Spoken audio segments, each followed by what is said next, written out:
informative speech on medication abuse, but for my title is Prescription for a Disaster. Every day, millions of people rely on medication to manage pain, anxiety, attention disorders, and other health conditions. When used correctly, prescription drugs can be life-changing, even life-saving.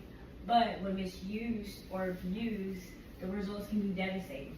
In recent years, medication abuse has become a major public health concern, being used for medical and non-medical reasons.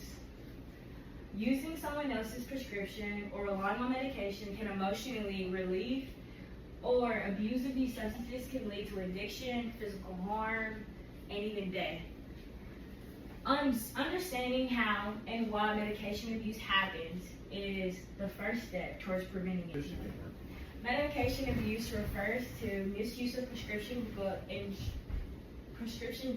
drugs, including opioids, Xanax, and stimulants like Adderall and others. Taking medication without prescription, taking higher doses than prescribed, or using them for non-medical reasons, for instance, getting high, or mixing them with other substances. According to the National Institute of Drug Abuse, nearly 14.3 million people aged 12 and older misuse prescriptions. Drugs in 2021, with opioids being mostly commonly abused class. People abuse medications. One reason is pain management. Around 62% of people who misuse prescription opioids do so to relieve physical pain. Many people are prescribed these drugs after surgery or for chronic pain. The second reason is recreational use. Roughly 13% of misuse medication simply to get high or to feel good, especially drugs like stimulants or marijuana. A third reason is because of easy access. The Centers of Disease Control and Prevention found about 53% of medications get them from friends or family members, not strangers or people they find off the road. A variety of age group, ethnicities, race, and sex at a percentage of how many of them misuse prescriptions. Prescription drug misuse by age group shows teens and young adults have high rates across categories. Pain relievers, stimulants, sedatives, with all non-medical peaking among ages 18 through 25.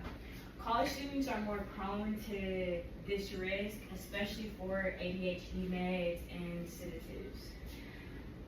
The National Survey on Drug Use and Health gave us these results from this graph that you're seeing with an ED visit where they analyzed using weight estimates, which represents the entire population in the United States, calculated from the full Dawn network between 2022 and 2024. Next slide. Young adults among the ages 25 through 34 and 35 through 44 have higher overdose counts and rates, largely driven by synthetic opioids and counterfeit medications. Adolescents 15 through 24 represent thousands of deaths and remain vulnerable, especially to social media purchased counterfeit pills containing fentanyl.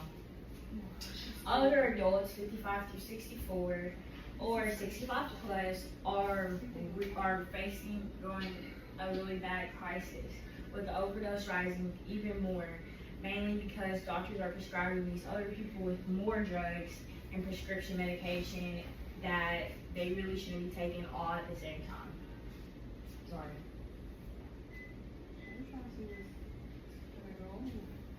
Why does this matter to us? The crisis affects not just individual users, but families, schools, and communities. It overwhelms emergency services, disrupts communities and education, and contributes to mental health prevention. And too often, people don't recognize the risk of just one pill. Also, many overdoses are unintentional. People may mix with their medication some alcohol or some other illegal drugs, which unknowingly used as counterfeit drugs. In conclusion, medication abuse is a silent and growing epidemic. It spans every generation from teens to seniors, and it is fueled by easy access, misinformation, and deadly substances like fentanyl. The data is staggering, but behind every number is a person. A son, a daughter, a parent, or a friend even, who didn't need to die. We as a people need to store and dispose of prescriptions so we can support education and prevention programs. Also, recognize that medical abuse is not a moral failure. It is a public health crisis, and that demands compassion and action. Thank you all for listening.